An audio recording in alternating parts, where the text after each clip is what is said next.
சற்று முன் விசிக கட்சியிலிருந்து விலகிய வன்னி அரசு அதிர்ச்சியில் திருமாவளவன். அதாவது கள்ளக்குறிச்சி மாவட்டம் உளுந்தூர்பேட்டையில் விடுதலை சிறுத்தைகள் கட்சியின் சார்பில் தமிழ் தேசிய எழுச்சி மாநாடு தொடங்கி நடைபெற்று வந்தது. இந்த மாநாடு கட்சித் தலைவர் திருமாவளவனின் பிறந்தநாளை ஒட்டி தமிழர் எழுச்சி நாளாக கொண்டாடப்படும் சிறப்பு நிகழ்வாக அமைந்தது. தமிழ் தேசிய உணர்வை மேலும் வலுப்படுத்தவும் மாநில சுயாட்சி உள்ளிட்ட கோரிக்கைகளை வலியுறுத்தவும் இந்த மாநாடு ஒருங்கிணைக்கப்பட்டுள்ளது. கட்சியின் அடிப்படை கொள்கைகளில் ஒன்றான தமிழ் தேசியம் இங்கு முக்கிய இடம் பெறுகிறது.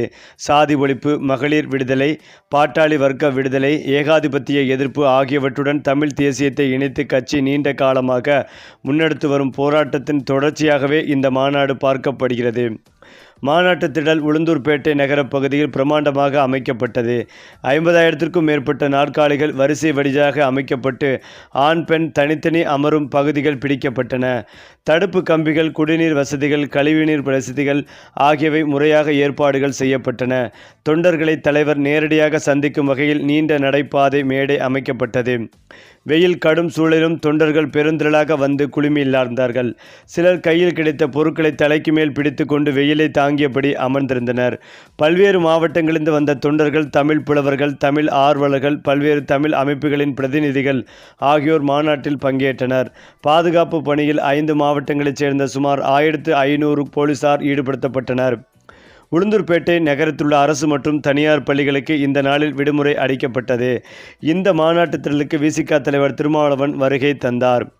அவருடைய வருகை மாநாட்டுக்கு புதிய உத்வேகத்தை அளித்தது. கையில் தீப்பந்தத்தை ஏந்தியபடி அவர் நடைபாதை மேடை வழியாக ரேம்ப் வாக் சென்றார். தொண்டர் படைக்கு மத்தியில் அவர் நடந்து சென்ற போது சுற்றும் முற்றும் எழுச்சி முழக்கங்கள் எழுந்தன. கையசைத்து தொண்டர்களை வாழ்த்திய அவர் அவருடைய வருகையால் திடல் முழுவதும் உற்சாக அலை அடித்தது. தீப்பந்தம் ஏந்திய அந்த நடை தமிழ் தேசிய எழுச்சியின் அடையாளமாகவே பார்க்கப்பட்டது. அதற்கு முன்னதாக சென்னையில் தொடங்கப்பட்ட தமிழ் தேசிய சுடர் தொடர் ஓட்டம் இந்த மாநாட்டிற்கான முன்னேற்பாட்டின் ஒரு பகுதியாகவே அமைந்திருந்தது. அந்த சுடரின் தொடர்ச்சியாகவே தலைவர் தீப்பந்தத்தை ஏற்றி வந்தார் என்ற உணர்வு தொண்டர்களிடையே நிலவியது. கள்ளக்குறிச்சி மாவட்டம் உளுந்தூர்பேட்டை விடுதலை சிறுத்தைகள் கட்சியின் சார்பில் தமிழ் தேசிய எழுச்சி மாநாடு தொடர்ந்து நடைபெற்றும் வந்தது. இந்த மாநாடு கட்சித் தலைவர் திருமாவளவனின் பிறந்தநாளை ஒட்டி தமிழர் எழுச்சி நாளாக கொண்டாடப்படும் சிறப்பு மாநாடாகவே நடந்து முடிந்தது. மேலும் இந்த மாநாட்டில் உரையாற்றிய விசிக தலைவர் திருமாவளவன் தமிழக வெற்றிக் கழகத்துடன் கூட்டணி அமைத்து இனிவரும் தேர்தல்களில் இணைந்து பயணிப்பதாக அதிகாரப்பூர்வமாக அறிவித்தார். இன்றைக்கு ஆளுகிற முதலமைச்சர் அன்பு சகோதரர் ஜோசப் விஜய் அவர்களோடு நாம் கூட்டணி வைத்திருக்கிறோம். விசிகவும் தாவேகாவும் இனி இந்திய அரசியல் களத்தில் இணைந்தே பயணிக்கும் என அவர் திட்டவட்டமாக தெரிவித்தார்.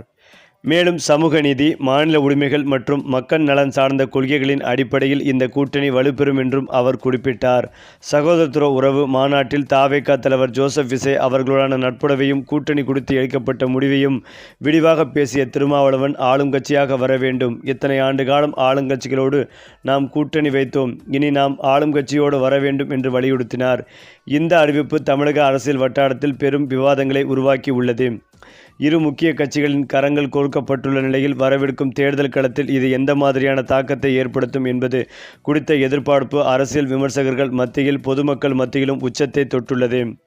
மாநாட்டு திடலில் கட்டுக்கடங்காத கூட்டம் நிலவியதால் திருமாவளவன் தன்னுடைய உரையை சுருக்கி முடித்து கொண்டார். கள்ளக்குறிச்சி மாவட்டம் உளுந்தூர்பேட்டையில் விடுதலை சிறுத்தைகள் கட்சி சார்பில் நடைபெற்ற தமிழ் எழுச்சி மாநாடு கட்சித் தலைவர் தொல் திருமாவளவனின் பிறந்தநாளொட்டி தமிழர் எழுச்சி நாளாக கொண்டாடப்படும் முக்கிய நிகழ்வாகவே அமைந்தது. தமிழர் தேசிய உணர்வை வலுப்படுத்தும் நோக்கத்திலேயே இந்த மாநாடு மிகப்பெரிய அளவில் நடத்தப்பட்டது என்பதும் குறிப்பிடத்தக்கது. அதிலும் முக்கியமாக காலை முதலே தமிழகத்தின் பல்வேறு மாவட்டங்களிலிருந்து தொண்டர்களும் நிர்வாகிகளும் மாநாட்டு திடலை நோக்கி வரத் தொடங்கினார்கள். கடும் வெயிலையும் பொருட்படுத்தாமல் திரண்ட கூட்டம் மாநாடு தளத்தை நிரம்பி வழிந்தது. மாவட்ட நிர்வாகம் உளுந்தூர்பேட்டை நகரில் உள்ள பள்ளி கல்லூரிகளுக்கு விடுமுறை அறிவித்திருந்தது. சுமார் 50,000 நாற்காலிகள், தனி ஆண் பெண் அமர்விடங்கள், பாதுகாப்பு ஏற்பாடுகள் உள்ளிட்டவை செய்திருந்தும் கூட்ட நெரிசல் கட்டுப்படுத்த முடியாத அளவுக்கு உயர்ந்தது. மாநாட்டின் தொடக்கத்தில் திருமாவளவன் தீபம் ஏந்தி ரேம்ப் வாக் மேற்கொண்டார். அப்போதே பல தொண்டர்கள் ரேம்பில் ஏறியதால் பரபரப்பும் ஏற்பட்டது. பின்னர் அவர் உரையாற்றிய தொடங்கிய போது மேடையிலும் தொண்டர்கள் முண்டியெடுத்து ஏறியதால் கடும் நெரிசல் உருவானது.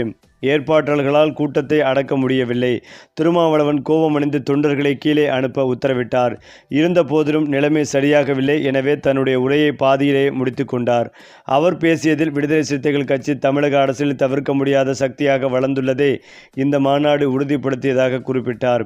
மேலும் விடுதலை சிறுத்தைகளும் தமிழக வெற்றிக் கழகமும் இனி தமிழக அரசியல் களத்தில் இணைந்தே பயணிக்கும். விசிக ஆளும் கட்சியாக பரிணமிக்க வேண்டும் என்று அறிவித்தார். திமுகவுடன் தற்போது கூட்டணி இல்லை என்பதையும் தெளிவுபடுத்தினார். கூட்ட நெரிசல் காரணமாக தேசிய கீதம் பாடப்பட்டு மாநாடு திட்டமிட்டபடி விடத்தை முன்னதாகவே நிறைவடைந்தது. பாதுகாப்பை முன்னெடுத்து தொண்டர்கள் கலைந்து செல்லுமாறும் திருமாவளவன் மேற்கொண்டார். இந்த நிகழ்வில் தமிழ் தேசிய உணர்வை மேலும் வலுப்படுத்தியதாகவும் கட்சியின் வளர்ச்சியை வெளிப்படுத்தியதாகவும் தொண்டர்கள் மத்தியில் பேசப்பட்டு வந்தது. இந்த நிலையில்தான் உளுந்தூர்பேட்டையில் நேற்று நடைபெற்ற விசிக மாநாட்டின் போது திருமாவளவன் சுடர் ஒளியை ஏந்தி பிடித்தார். சுடர் ஒளியை திருமாவளவனுடன் இணைந்து வன்னியரசும் பிடித்திருந்த நிலையில் அவருடைய கையை திருமாவளவன் தட்டிவிட்டு தானே பிடித்தார். இந்த வீடியோ சமூக வலைதளங்களில் வைரலாகி வந்தது. வன்னியரசு அமைச்சராக பொறுப்பேற்ற பிறகு அவருடைய செயல்பாடுகள் மக்களிடையே பெரும் வரவேற்பை பெற்று வரும் நிலையில் திருமாவளவனின் மேற்கூடிய செயல்பாடு அரசியல் வட்டாரத்தில் மிகப்பெரிய பேசும் பொருளாகி வருகிறது. அந்த வகையில் விசிக மாநாட்டில் அந்த கட்சியின் தலைவர் திருமாவளவன் எம்பி தலைமை தாங்கினார். அமைச்சர் வன்னியரசு கட்சியின் மாநில மாவட்ட ஒன்றிய நிர்வாகிகள் ஆயிரக்கணக்கான தொண்டர்களும் பங்கேற்றனர். இந்த மாநாட்டில் 125 தீர்மானங்கள் நிறைவேற்றப்பட்டன. அதற்கு முன்னதாக மாலை 4 மணியளவில் மாநாடு திடலுக்கு வருகை தந்த திருமாவளவனை தொண்டர்கள் உற்சாகத்துடன் வரவேற்றனர். அப்போது அங்கு 700 மீட்டருக்கு அமைக்கப்பட்டிருந்த ரேம்பாக் சுடர் ஒளி ஏந்தியபடி நடந்து சென்றார். அங்கு வைக்கப்பட்டிருந்த மார்பளவு அம்பேத்கர் சிலைக்கு மாலை அணிவித்து மலர் தூவி மரியாதை செலுத்தினார். திருமாவளவன் சுடர் ஒளியை கையில் ஏந்தி நின்ற போது அவருடன் அமைச்சர் வன்னியரசும் அருகில் நின்றார். திருமாவளவன் சுடர் ஒளியை தொண்டர்களை நோக்கி காண்பித்தார். அப்போது வன்னியரசும் திருமாவளவன் கையை பிடித்தவாறு சுடர் ஒளியை ஏந்தி பிடித்தார். ஆனால் சிறிது நேரத்தில் வன்னியரசின் கையை திருமாவளவன் தட்டிவிட்டார். இதனால் வன்னியரசின் முகம் ஒரு நிமிடம் மாறிப்போனது. திருமாவளவன் மட்டுமே சுடர் ஒளியை ஏந்தி பிடித்து இருந்தார். மேடையில் வைத்தே திருமாவளவன் வன்னியரசின் கையை தட்டிவிட்ட காட்சிகள் சமூக வலைதளங்களில் வைரலாகியும் வருகிறது. வன்னியரசு அமைச்சராக பொறுப்பேற்ற பிறகு அவருடைய செயல்பாடுகள் மக்களிடையே பெரும் வரவேற்பை பெற்று வரும் நிலையில் திருமாவளவனின் மேற்கூடிய செயல்பாடு அரசியல் வட்டாரத்தில் மிகப்பெரிய பேசும் பொருளாகி வருகிறது. இதற்கு முக்கிய காரணம் வன்னியரசு தாவேகாவின் அமைச்சரான பிறகு அவருடைய செயல்பாடை கண்டு திருமாவளவனே பொறாமைப்பட்டு இருப்பதாகவும் ஒரு தகவல் பரவி வருகிறது. இந்த ஒரு காரணத்தினால்தான் சில மாதங்களாகவே வன்னியரசை தவிர்த்து வந்திருக்கிறார் திருமாவளவன். அதன் வெளிப்பாடுதான் இந்த மாநாட்டில் நடந்த இந்த நிகழ்வு என்று சிலர் கருத்துக்களையும் தெரிவித்து வருகின்றனர். இதனால் மன வருத்தத்திலிருந்த வன்னியரசு விசிக கட்சியிலிருந்து அவர் விலக முடிவெடுத்துள்ளதாகவும் விரைவில் அந்த கட்சியிலிருந்து ராஜினாமா செய்த பிறகு அதிகாரப்பூர்வ தகவல்களை அவரே வெளியிடுவார் என்ற தகவலும் சொல்லப்பட்டு வருகிறது. இந்த ஒரு தகவல் விசிக தலைவரான திருமாவளவனையே அதிர்ச்சி அடைய வைத்து வருகிறது. சரி.